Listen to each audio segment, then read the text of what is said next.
Winter in America. The toughest of seasons.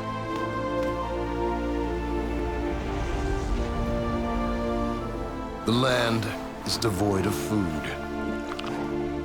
The world drained of color. It's the season when wildlife is pushed to its limits, forced to find strategies to stay alive. Only the hardiest remain, confronting winter head-on. Others flee to warmer climes, evading winter's grasp. In the south, there is refuge. A gentle start for new arrivals. Each year, the ebb and flow of the seasons transforms the land and all its wildlife. This is the ultimate test. Winter's fury bears down in this wild American year.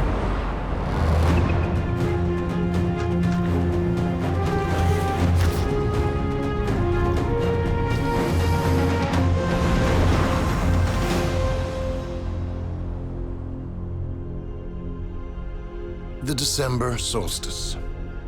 The northern hemisphere has tilted away from the sun's brightness and warmth and into the icy shadows.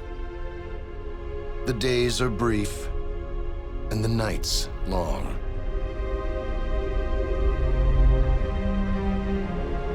It's December 21st, the shortest day of the year and the first day of winter.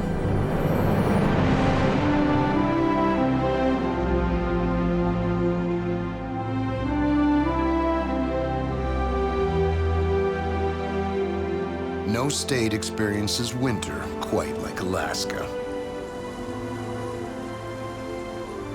Its north coast is shrouded in darkness around the clock. On the Kenai Peninsula, the sun skims just above the horizon for 5.5 hours. But its rays are weak. Not long ago, these waters were brimming with summer visitors, like elephant seals and humpback whales. But those migrants are well on their way south to warmer temperatures. The darkness of Alaska's winter does have a bright side. The Aurora Borealis, also known as the Northern Lights. It's created when electrically charged particles from the sun collide with gases in the Earth's atmosphere.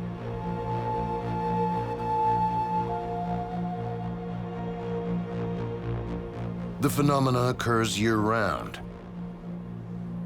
but the long stretches of darkness in winter make for prime viewing. Here, the vibrant beauty of the lights tempers the bleakness of the season.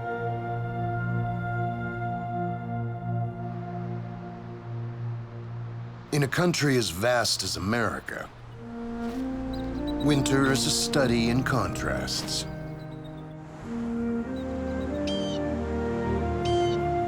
Long and brutal in New England. Cold and dry in the high deserts of California and Arizona. Gentle and mild in the Sunbelt of the South. In every state, the days are just beginning to grow longer. But the coldest days are still to come.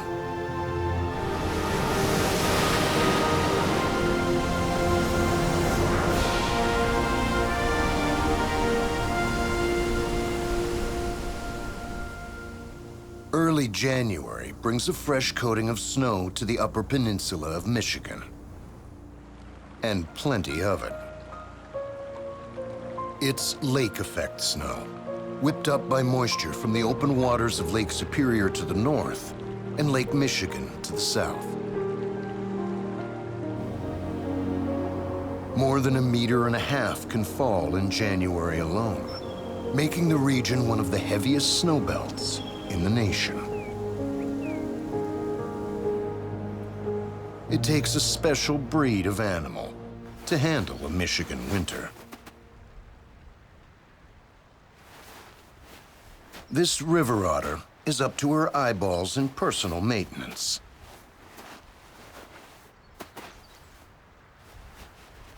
Rolling in snow keeps her fur clean and allows it to trap an insulating layer of air in her woolly undercoat. She can't survive these conditions without it. Now that she's taken care of her coat, it's her belly that needs attention.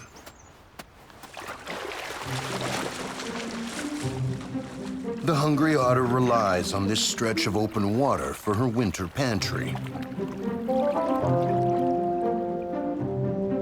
The river is freezing up fast, but so far, the current is strong enough to fend off the ice.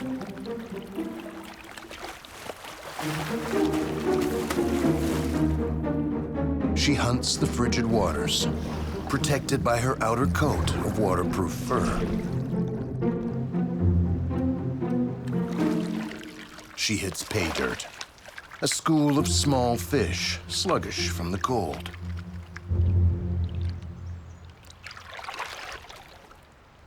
In between meals, she works to combat winter's advance, keeping a series of holes open in the ice.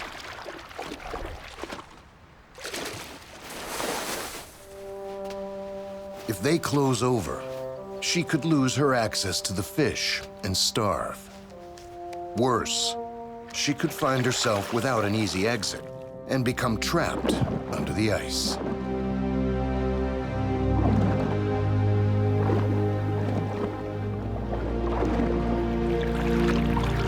For the river otter, hard work and the right gear take the bite out of winter.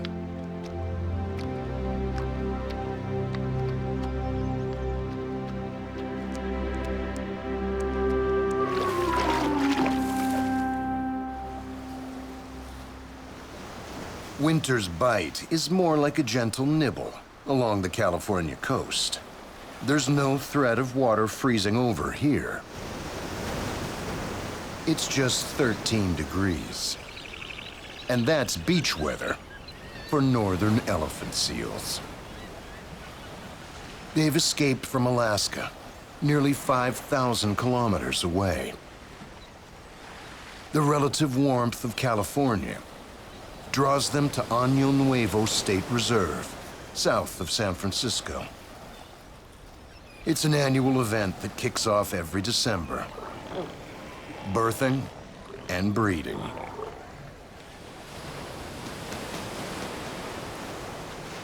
The colossal bull males lumber up the beach, eager to stake out territories for their harems of females.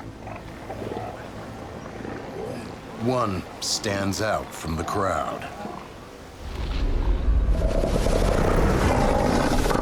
The Beachmaster. This monster male is over 4 meters long, 2 tons of blubber and bravado.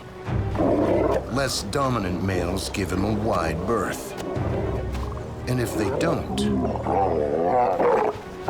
there's a price to pay.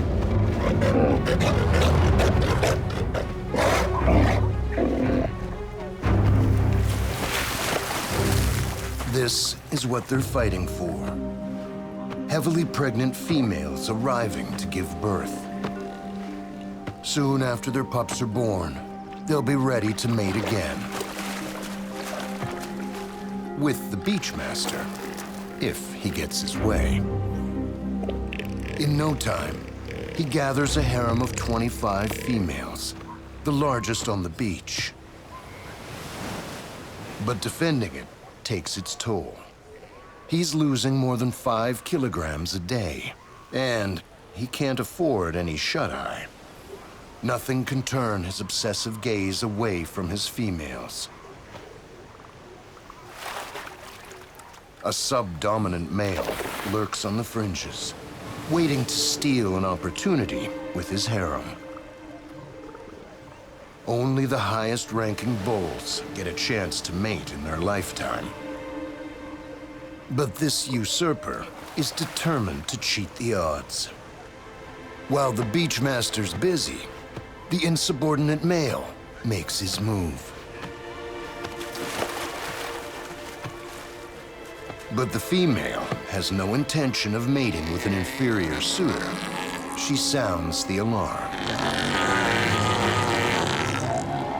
The Beachmaster immediately responds, his roar bellowing through his inflatable snout.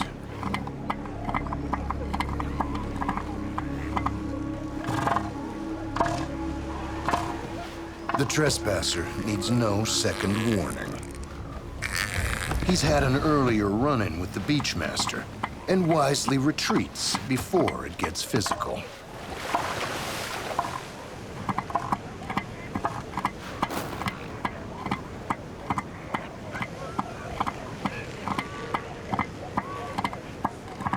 But the harem is under attack from all sides today.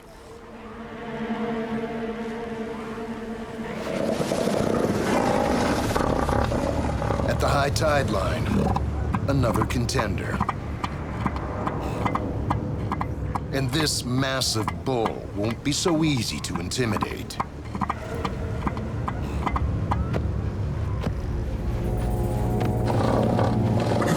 Two heavyweights face off, sizing each other up with a series of rhythmic grunts and clicks. This time, the intruder isn't backing down.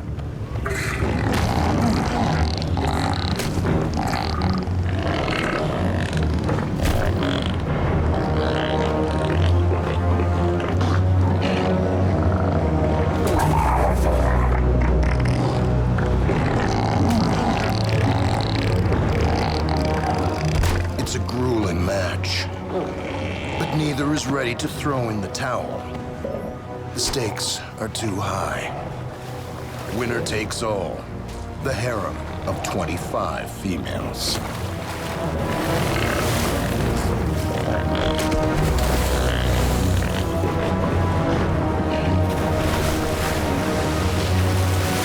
The breakers envelop the battling titans.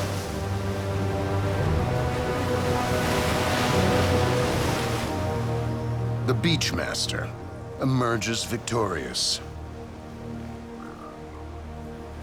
And the challenger retreats to lick his wounds. But breeding season is just getting started. For the Beachmaster, there'll be plenty more fighting before he can reap the rewards of victory with his harem. The sea isn't the only route for winter wildlife to migrate to California in search of warmth. Others come by air. Pismo Beach, along the Central Coast, is the winter home for one of the tiniest long-distance flyers. Monarch butterflies. In the thousands. California is the only place in the country that hosts the monarchs over winter.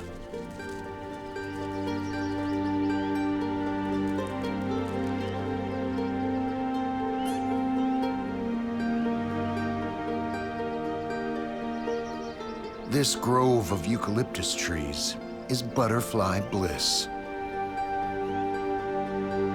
It gives them shade from direct sun, while protecting them from ocean winds. Only the western monarchs migrate here, while their kin to the east of the Rockies head for Mexico. They're not just riding out winter, they're getting busy, creating the next generation. The delicate dance of mating begins in the air. Lured by a female's pheromones, the male invites her on a courtship flight.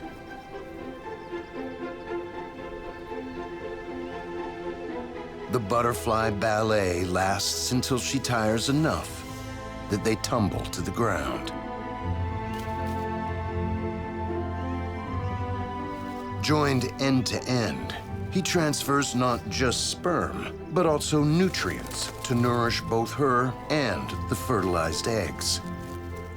He loses up to 1/3 of his weight in the process.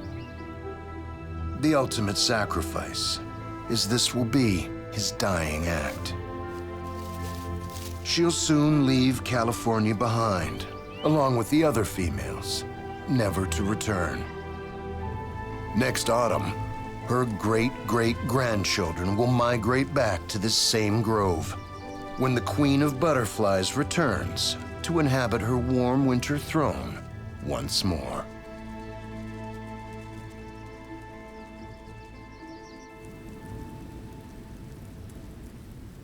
There's no escaping winter's freeze for most of the country's other residents.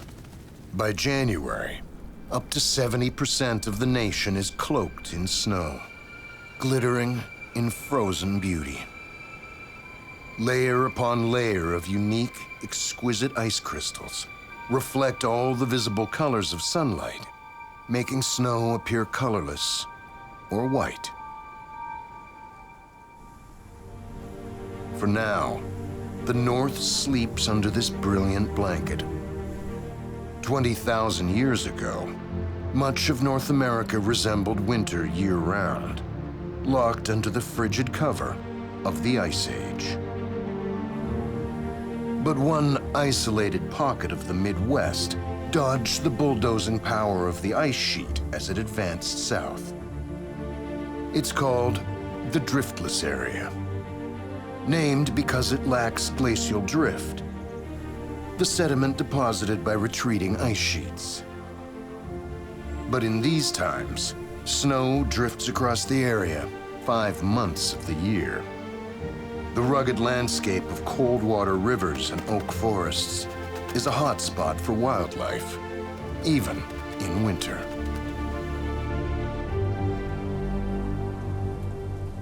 A meadow vole uses the snow to her advantage. She forages for plant roots and insects in her labyrinth of tunnels, protected from the cold by the snow's insulation. It also keeps her hidden from hungry predators. But the woods have ears today. A great horned owl tunes into the scrabbles of the vole, muffled under 30 centimeters of snow. His sensitive ears are slightly offset in their position on his skull, which gives him an extraordinary ability to pinpoint sound. By moving his head until the sound is the same in each ear, he zeroes in on the source.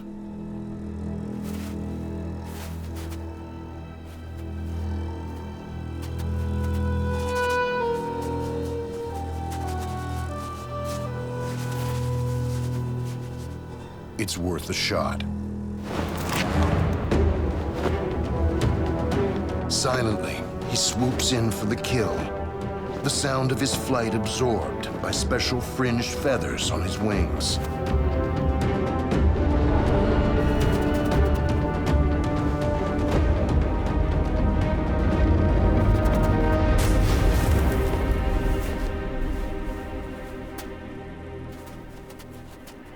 This time, winter's cover shields the vole. Giving up isn't an option. The owl needs to eat around 100 grams a day to survive. That's 3 voles worth. He scans the snow for movement. Voles will sometimes come to the surface to gnaw on tree bark.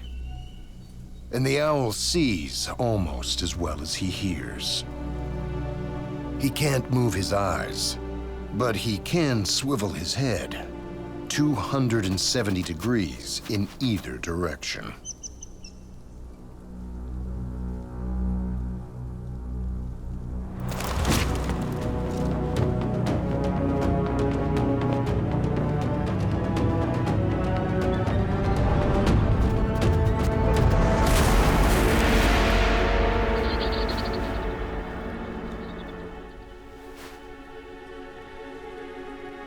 he swallows his prize whole in one gulp. He'll regurgitate the bones and anything else he can't digest later in a pellet. For all animals in the snowbelt regions, winter is a season of scarcity to be endured. But down south, the coldest time of the year has a softer edge. Food is much easier to come by in the balmy climate of Central Florida. But it still ebbs with the season.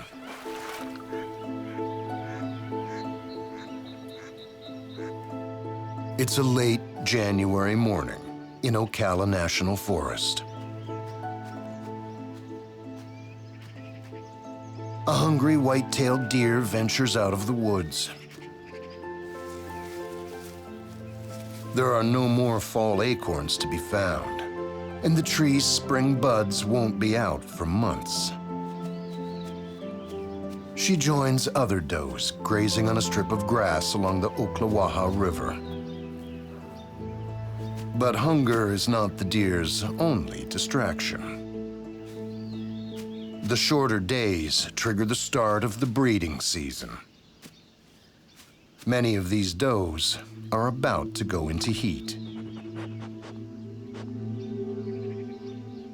They're attracting plenty of admirers. Bucks who'll compete for their affections. The timing of the rut varies more in Florida than any other state. With temperatures mild year-round, raising babies isn't as tied to the seasons. Breeding can peak in July in the south, and as late as February in the northwest parts of the state. These bucks in Ocala are ready, and they've got the antlers to prove it. The males have been growing them from scratch since last spring. They've lost their soft coating of velvet and are now hardened, ready for combat. The drive to mate puts the herd on edge and puts the pressure on the biggest males. A dominant buck stays close to the does, waiting. The does only go into heat for a day or two, so he's got to time it just right. Until then, the buck must fight to maintain his status. A new contender steps out from the shadows of the forest. He plans on challenging the dominant buck, who's already on guard.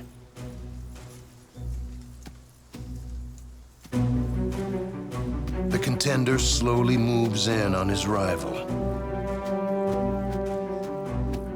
fixing him with a hard stare. For a species that avoids eye contact, this is a brazen move, the deer equivalent to throwing down the gauntlet. Challenge accepted.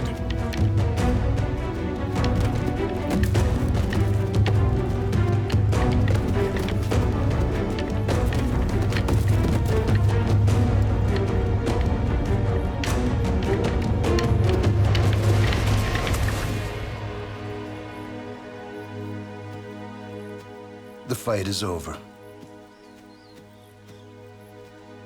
To the victor goes the glory. The dominant stag retains his right to mate with the does. As for his young challenger, not all is lost. His experience on the battlefield could pay off next winter, when he'll get another chance to move up the ranks.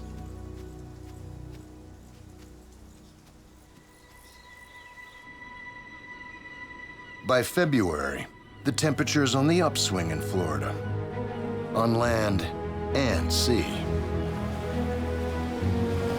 In winter, The water along the southeast coast of the state, near Miami, is the warmest anywhere along the coastline of the continental United States. It's a big draw for an animal that migrates here in the tens of thousands. The black-tip shark. When the waters to the north drop much below 21 degrees, these marathon swimmers escape to the south for a couple of months.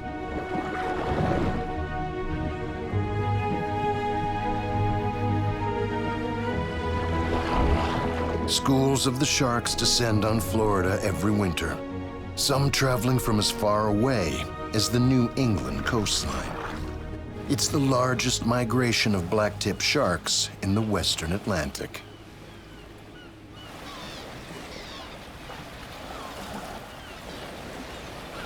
But what's warm enough for the sharks is still too cold for the manatee. These gentle giants can't tolerate water temperatures below 20 degrees for very long. They move inland, seeking out the warmth of Florida's natural springs. The hot spot on the Gulf Coast is the Crystal River, where hundreds gather each winter. It's a similar story over on Florida's Atlantic coast, but it takes a little more work to get to the springs from here. This female left the ocean behind a couple of days ago. She's on a journey through rivers, lakes, and canals to reach a winter Shangri-La, deep in the heart of the state. It's more than 200 kilometers inland to reach the warm water springs. But she has no choice. If she remains in the ocean, she could develop hypothermia and die.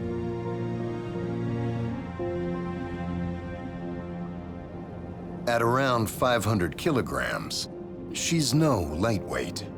Yet, surprisingly, manatees have relatively little body fat to protect them from the cold.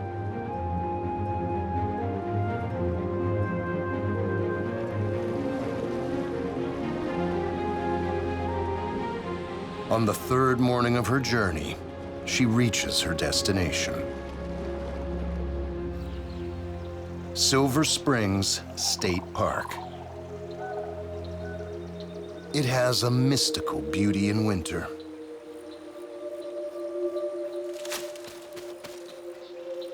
Steam rises as moisture from the warm river evaporates into the cool morning air.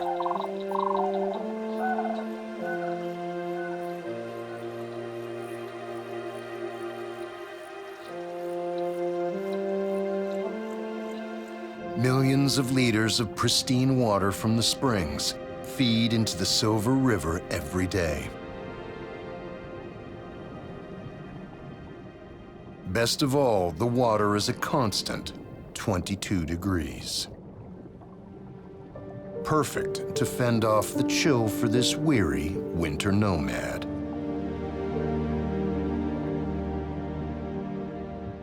Here, she can rest and eat her fill of aquatic plants until spring calls her back to the ocean.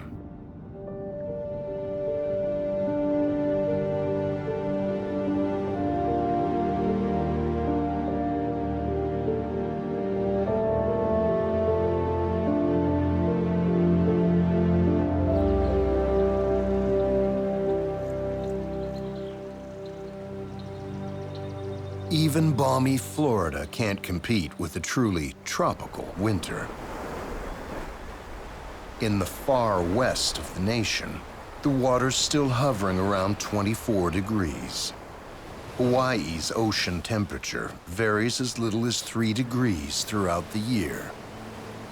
The island getaway attracts its fair share of visitors, some of them weighing more than 40 tons each.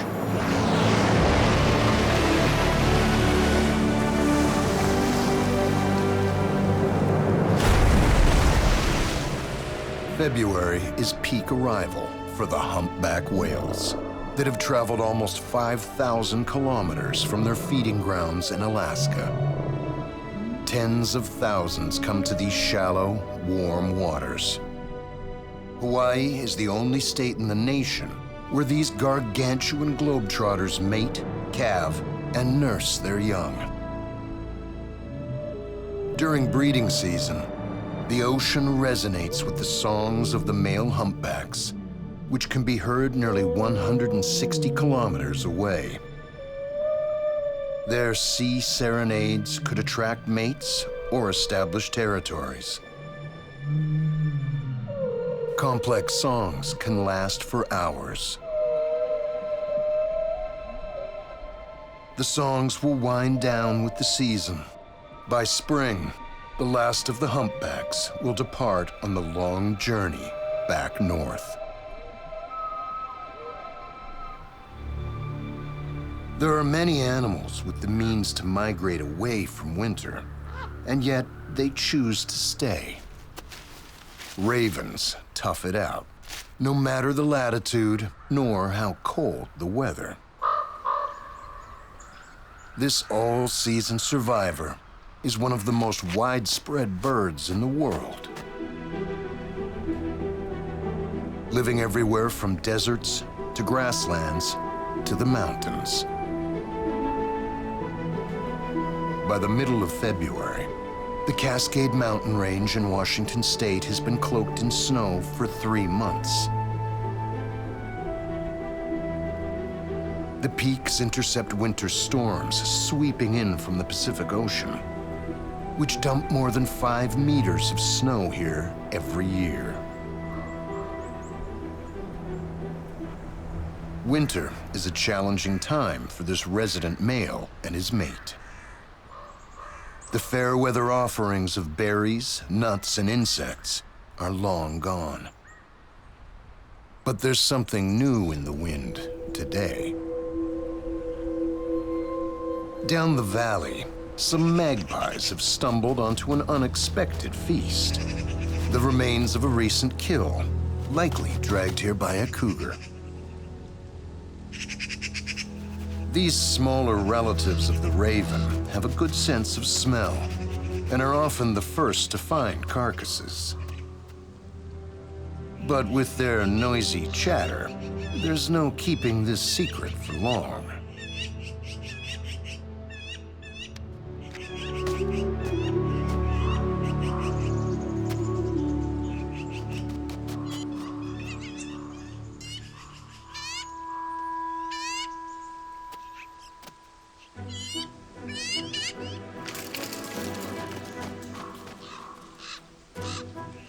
The new arrivals are in no hurry. Ravens are highly intelligent and often skittish around new carcasses until it's clear there's no danger. Magpies don't have to be so cautious. More agile than ravens, they can escape quickly if a coyote or great horned owl turns up. The male has waited long enough, and his mate soon follows.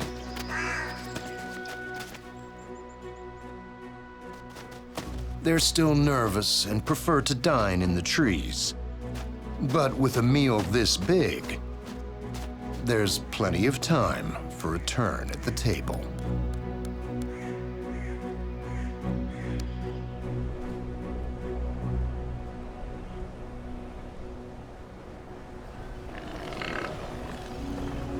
For the newborn elephant seal pups down the coast in California, the milk bar's always stocked. And they never stray far from the table. The colony is growing by the day.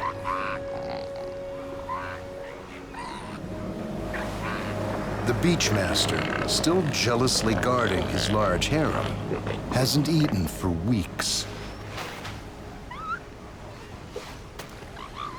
One of his females is about to deliver a pup that was conceived this time last year.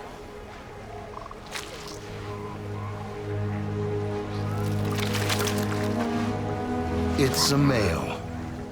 The newest pup weighs in at a healthy 34 kilograms.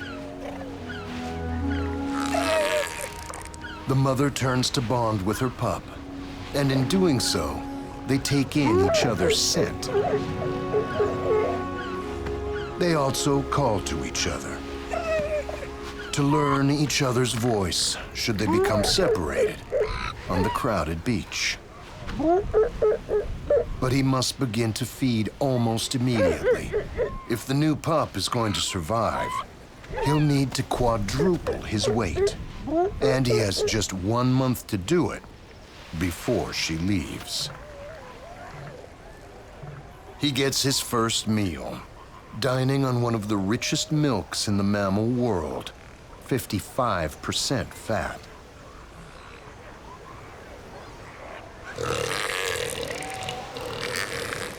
He'll guzzle as much as he can while his mother's here.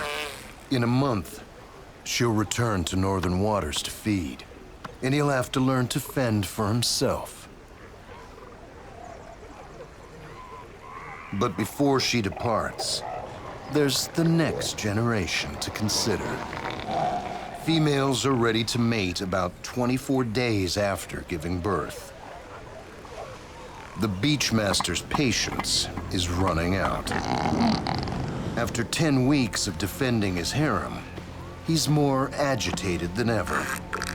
He makes the rounds as the females come into heat.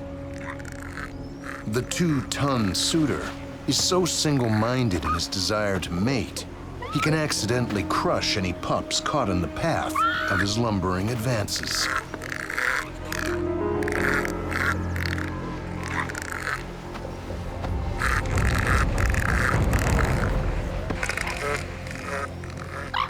The newest pup needs to move. Now.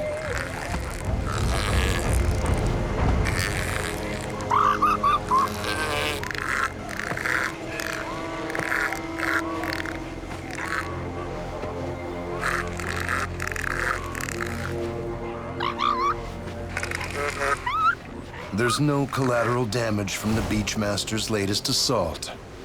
The pup is safe.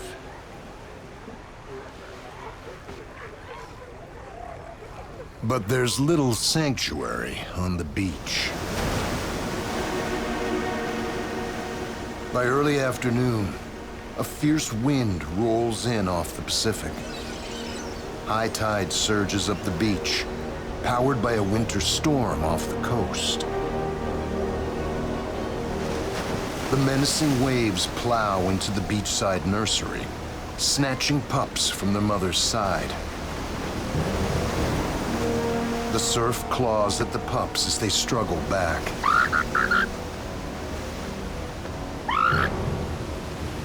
They can't swim at this age.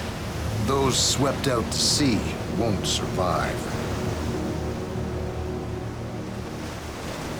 The newest pup is also in trouble. He's been tossed by the waves into a pile of debris.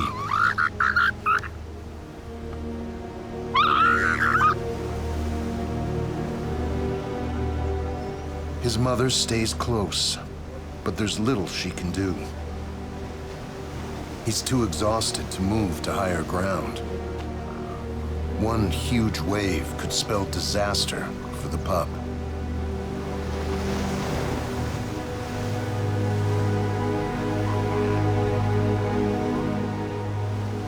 Down the beach, another pup struggles to return to shore. A subdominant male is close by. But his libido is running high. He mistakes the youngster for a breeding female.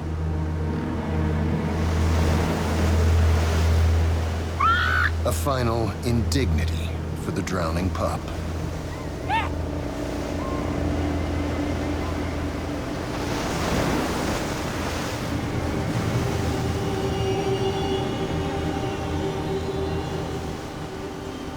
The mother calls helplessly from higher ground, just out of reach.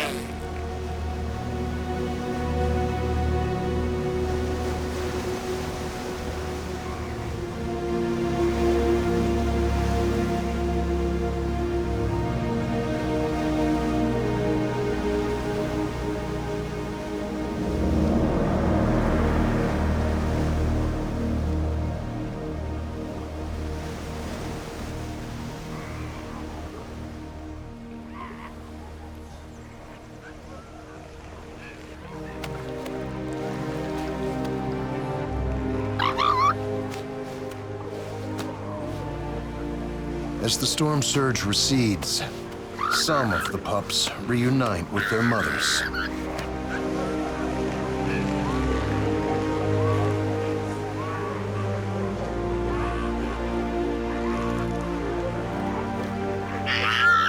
The newest pup is one of the lucky ones.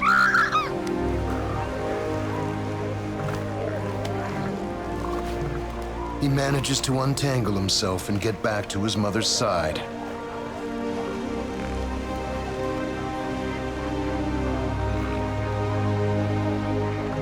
But his intense bond with her won't last for long. Winter is winding down. Soon, she'll be gone. Until then, they'll make the most of their short time together.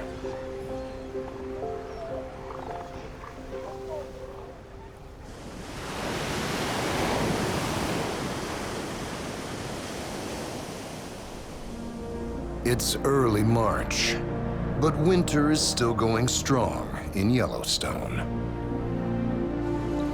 America's first national park is buried under deep snow, and there's more to come in the months ahead.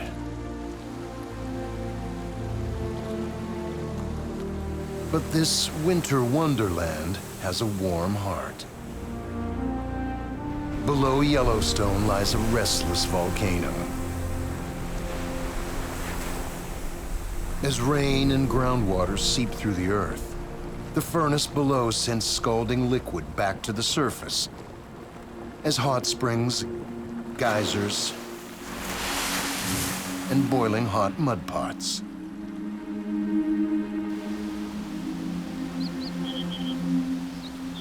Crawfish Creek, on the southern edge of the park, is fed by a thermal spring that keeps the water from freezing over.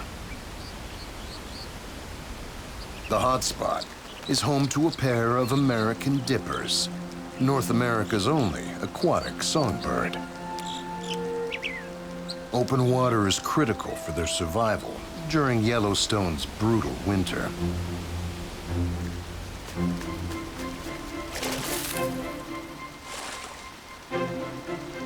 Hungry, the male takes a position by Moose Falls.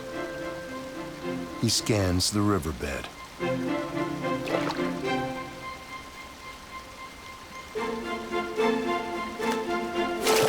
He uses his wings to fly through the current.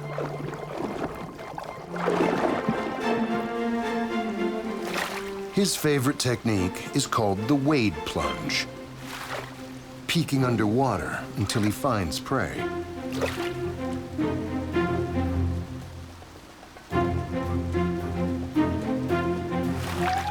There's no insect larvae to be found in winter, but if he's fast and a little bit lucky, he might get something better.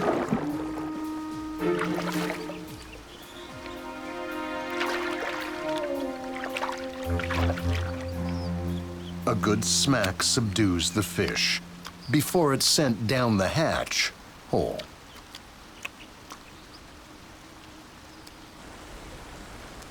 His mate heads upstream to fish for her dinner. She prefers what's called the swim plunge. She paddles on the surface until she spots her prey. Her thick, downy, well-oiled feathers keep her warm and waterproof.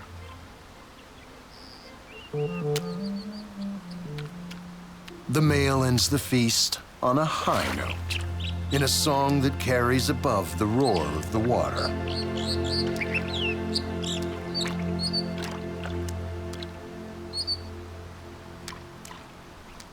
It's time to call it a day and head back to roost behind the waterfall. By spring, the couple will really have something to sing about. A nest full of baby dippers.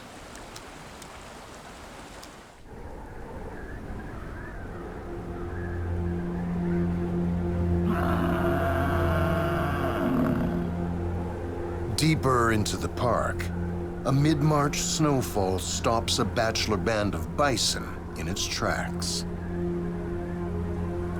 But they're built to weather the storm. Thick, woolly coats insulate them from the biting wind. And their metabolisms have slowed to conserve energy. Still, winter is always a challenge, even for a species that has lived in this region since prehistoric times. Nearly 10% of adult bison won't survive the season.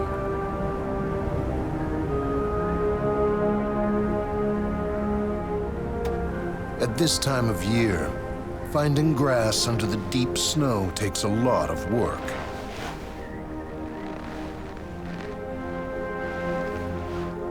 A hulking bull turns into a massive snowplow, using powerful muscles in his neck and shoulders. But the pickings are slim, with much of the pasture locked under a layer of ice. This small herd must move on. They head toward the one place they can count on, at the western edge of the park.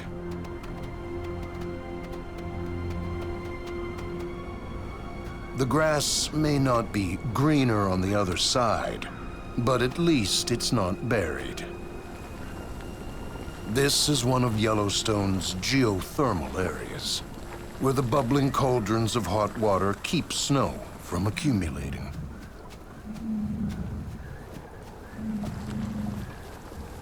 Here they can find enough sedges and grasses to keep hunger at bay.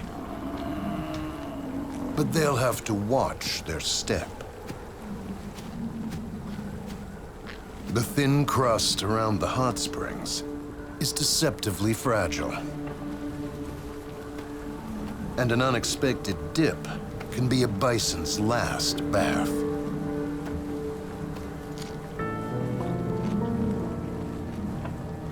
Some pools are superheated to more than 120 degrees.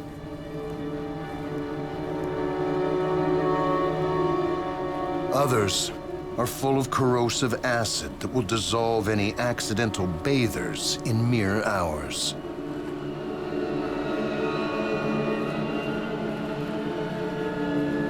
The quest to find food won't always be so death-defying.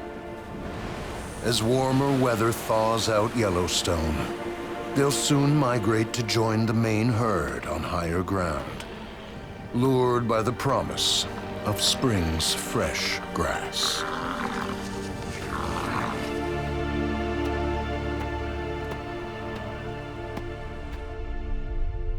The Earth's long journey around the sun is almost complete.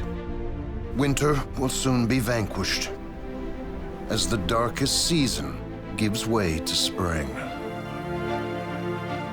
The sun returns its warm gaze to the northern hemisphere, and the cycle begins anew in a country as diverse as its wildlife.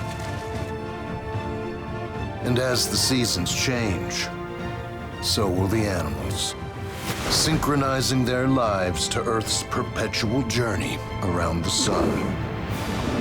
It's an eternal dance through the wild American year.